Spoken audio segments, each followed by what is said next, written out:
देखो अभी फिर hello good morning everybody. As usual अपनी ऑनलाइन क्लास शुरू कर रहे हैं और अपनी जो पोयम थी my last duchess by Browning उसी को स्टार्ट करेंगे। अब तक हमने जो देखा उसको एक बार फिर मैं रिपीट करना चाहूँगी और रिपीट कर रही हूँ। The duke of Ferrara dislike his duchess generous disposition but her generous disposition continued, निरंतर उसका यही व्यवहार है। The duke thought it below his dignity to try to correct of her, वो अपनी प्रतिष्ठा में नीचे समझता है, अपनी तौहीन समझता है, अपने उसके उस आचरण में सुधार करने में, कि ये बताने में कि I like this and I like that, वो इसको अपनी प्रतिष्ठा के निम्न समझ रहा है।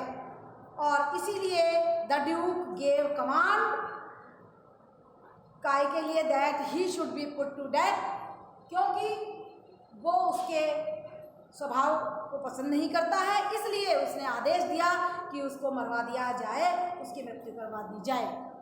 The duke showed his wife's portrait to the envoy and told him how her life ended, उसको कह रहा है कि देखिए किस प्रकार से मैंने उसके जीवन की समाप्ति कर दी।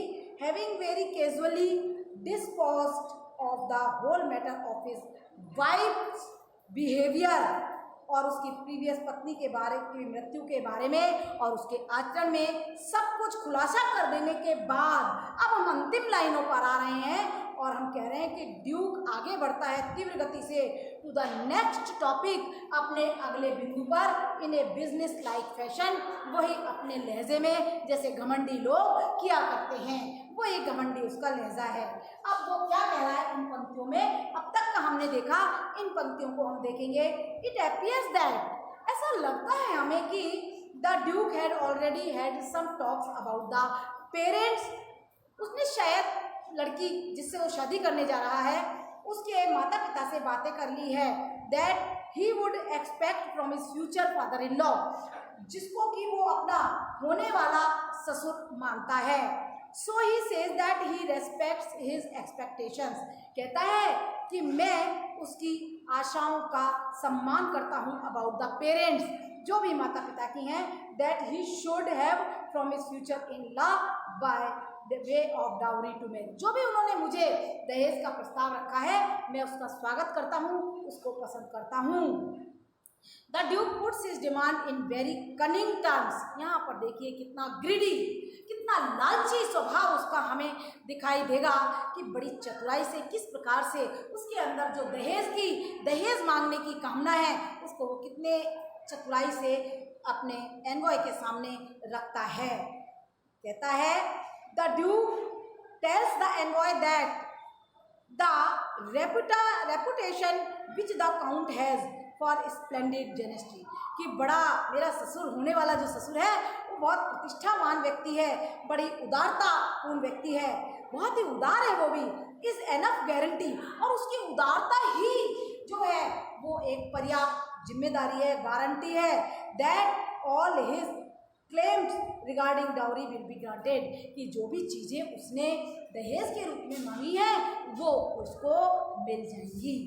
कहता है मेरा होने वाला ससुर जो है उसको मैंने सब बता दिया है और वो इतना उदार है कि उसकी उदारता से मुझे ऐसा लगता है कि जो भी चीज़ की मैंने मांग की है वो मुझे प्रोवाइड करवाएगा और मुझे देगा, किसी भी तरीके से उसके मना करने की मुझे कोई शंका नहीं है। The Duke further clarifies his remarks, फिर से अपनी टिप्पणियों को स्पष्ट करता है। Least he should B misunderstood, बस ऐसा ना हो कहीं कि उसको गलत फहमी हो जाए। He tells the envoy that, वो देवदूत से कहता है कि even though his first and foremost attraction, हालांकि उसका जो सबसे पहला आकर्षण है वो है is the beautiful daughter of the count, उस काउंट की जो सुंदर पुत्री है मैं उसे चाहता हूँ, दहेज वहेज की मुझे आवश्यकता नहीं है। देखिए मांग भी रहा है और कह भी रहा है कि मुझे आवश्यकता नहीं है, ये है उसकी चतुराई, कह भी दिया और अपने आप को शो भी ये कर रहा है कि मुझे तो सिर्फ उसकी लड़की से सुंदर काम है, उसकी लड़की से। स्टिल ही हैज मेंशन्ड, फिर भी अबाउट द डाउरी, उसने दहेज का जिक्र किया, because he has great faith in the generosity of the count, क्योंकि उसे उस काउंट की उदारता में बड़ा विश्वास है। वाइल गोइंग डाउन, लेकिन अब वो उससे रिक्वेस्ट कर रहा है दूर से और कहता है नीचे चले, और नीचे जाते वक्त वो he draws the envoy's attention to a bronze statue of Neptune.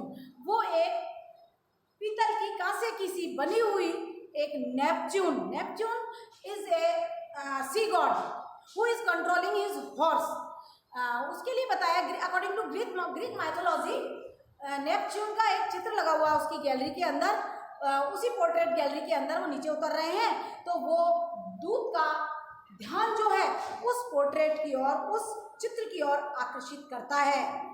He tells the envoy, और वो कहता है कि that this pause of Neptune, कि ये जो नेपच्यून का फोटो है, ये जो उसकी स्थिति है टेमिंग ए सी हॉर्स, समुद्री घोड़े को नियंत्रित करते हुए, इज ए रेयर वन, ये चित्र बहुत दुर्लभ है, ये मेरे जैसे इंसान की चित्र गैलरी में ही मिल सकता है, छोटे मोटे लोगों के पास ये चित्र नहीं हो सकता है। He also informs the envoy, वो एनवॉय को ये भी बताता है कि द ब्रॉन्जे स्टैचू वाज मेड, कि ये जो स्टैचू बनाई गई है, जो मूर्ति बनाई गई है फॉर द ड्यूक, सिर्फ मेरे लिए बनाई गई है, बाय क्लॉजेज ऑफ इंसबर्ग, इंसबर्ग के निवासियों ने स्पेशल रूप से, देखिए मैं कितना महत्वपूर्ण हूँ, मैं कितना वीआईपी पर्सन हूँ कि मुझे उन्होंने ये चित्र जो है, ये पोर्ट्रेट जो है वो बना करके गिफ्ट किया है। ये तो हमारी पोयम की समाप्ति होती है। अब पोयम से हम क्या चीज इसके अंदर महत्वपूर्ण निकलता है? इट इज सिग्निफिकेंट दैट, अब ये बड़ी महत्वपूर्ण बात है कि browning makes the Duke speak first of the dowry, कि ब्राउनिंग ने सबसे पहले ड्यूक से दहेज के बारे में बुलवाया, and then of the lady, उसके बाद उसने उस लड़की की बात की कि मुझे तो सिर्फ उसकी सुंदर लड़की से मतलब है। दैट शोज, इससे प्रदर्शित होता है which is more important to him, कि लड़की जो है, दहेज जो है वो उसके लिए ज़्यादा इम्पोर्टेंट है। लड़की की बात उसने बाद में की है, इसलिए पहले दहेज जरूरी है, लड़की बाद में जरूरी है। One is afraid whether the count's daughter is not going to meet the same fate, ऐसी स्थिति देख करके किसी को भी भय लग सकता है कि कहीं ऐसा न हो कि जैसा हश्र उसकी पहली पत्नी का हुआ है, कहीं ऐसा ना हो कि उसकी पुत्री, जो भी व्यक्ति उस अपनी बेटी की शादी उससे करेगा, उसकी पुत्री का भी ऐसा ही भाग्य हो। The duke wants to put this in the mind of envoy, लेकिन ड्यूक जो है वो दूत के दिमाग में डाल देना चाहता है दैट कि he is lover of beauty and art, की चिंता मत करो, वो तो कला का बहुत बड़ा संरक्षक है, but he weighs his reputation about everything else, लेकिन ठीक है वो कला का पुजारी है, लेकिन वो अपनी और अपने परिवार की प्रतिष्ठा जो है उसको हर चीज के ऊपर रखता है, उसके नीचे बाकी चीजें सब उसके नीचे आती हैं। That he can put his duchess to death only because she had, और इसीलिए बताता है उसको कि उसने अपनी पत्नी को इसीलिए मरवाया, she had excess of humanity, उसमें कुछ मानवता ज़्यादा ही थी, अति से ज़्यादा थी, which a duchess should not have possessed, जो कि एक डचेस के पास नहीं होनी चाहिए, उसकी पत्नी के पास इतनी मानवता नहीं होनी चाहिए। All this is put before the envoy, ये सारी बातें उस दूत के सामने रखी जाती हैं टू एम्फेसिस हिज रेपुटेशन, सिर्फ अपनी प्रतिष्ठा को दबाव देने के लिए, अपनी प्रतिष्ठा को बताने के लिए, इंटीग्रिटी, अपनी अखंडता को बताने के लिए, एंड लव ऑफ रियलिटी, और वास्तव रिग्रेटली, और पश्चाताप के लिए जो उनका प्रेम है उसको, and to claim more dowry, और उसका और अधिक धन लेने की जो भावना है, धन के प्रति जो, दहेज के प्रति जो उसका प्यार है, वो सब चीज़ें दर्शाती हैं। ए मॉडर्न रीडर में और मे नॉट बी इन्फ्लुएंस्ड, हो सकता है कोई आज का आधुनिक पाठक जो है वो प्रभावित हो भी और ना भी हो बाय द क्लेम, इस दावे से, but I am sure that, लेकिन मुझे पूर्ण विश्वास है कि the ambassador must have been highly impressed, कि वो जो दूत था ना वो बहुत ज़्यादा प्रभावित हो गया होगा बाय द रॉयल फेनाटिज्म, उस शाही अंधापन के लिए, अंधाधुंध के लिए, उसके अंदर जो अपने परिवार के प्रति, अपनी प्रतिष्ठा के प्रति एक जबरदस्त लगाव था, एक जबरदस्त प्रेम था, वो उसके प्रति हमें बताना चाह रहा है और वो सब चीज़ों से ऊपर उसी को रखता है। ये तो हमारी बात पोयम की हुई। आज हमारी पोयम ही खत्म हो गई है। थोड़ा सा हम इसके बारे में एक बात ये करना चाहेंगे कि जो हमारी पोएट्री उसका थीम कहाँ से लिया गया है, कहाँ से होता है। मेन बात जो है वो मैं आपको बताने जा रही हूँ, नोट करेंगे। पोयम एक्सप्लेन हो चुकी है। पोयम के अंदर आपको कोई प्रॉब्लम हो तो you may ask, but I felt that no one have any question, no one have any difficulty, there is no comment at all. So if you have any comment, write down and ask me.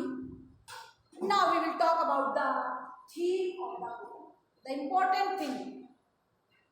The theme of the poem is the marital relation. ध्यान देंगे, शादीशुदा संबंधों की यहाँ बात की गई है of Alfonso II, the fifth Duke of Ferreira. Alfonso के बारे में, अल्फोंसो ये कौन था? ये फरेरा का 5वां ड्यूक था।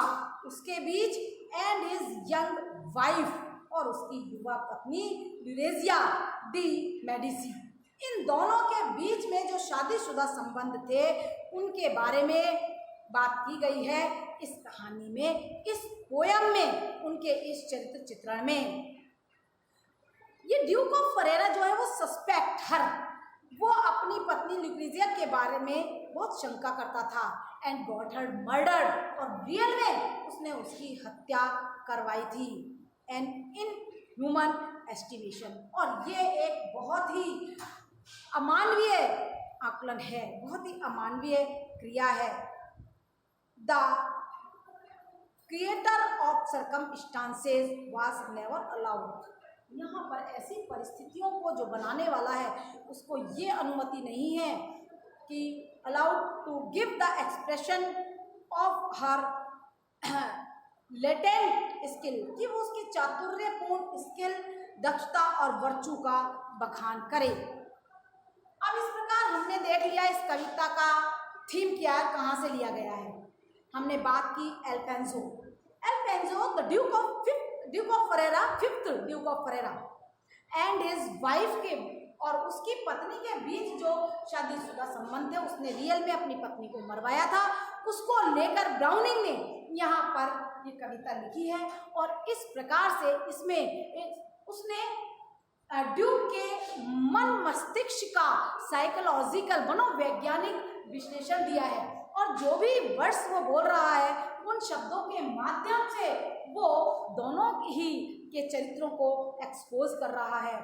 डचेस के भी चरित्र को एक्सपोज किया जा रहा है और ड्यूक के चरित्र को भी एक्सपोज किया जा रहा है। दोनों का चरित्र हमारे सामने आ गया है।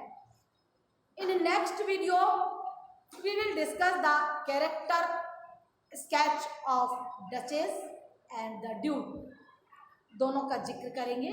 Dramatic, what is dramatic monologue? I have already explained you। आज के लिए इतना ही काफ़ी। धन्यवाद।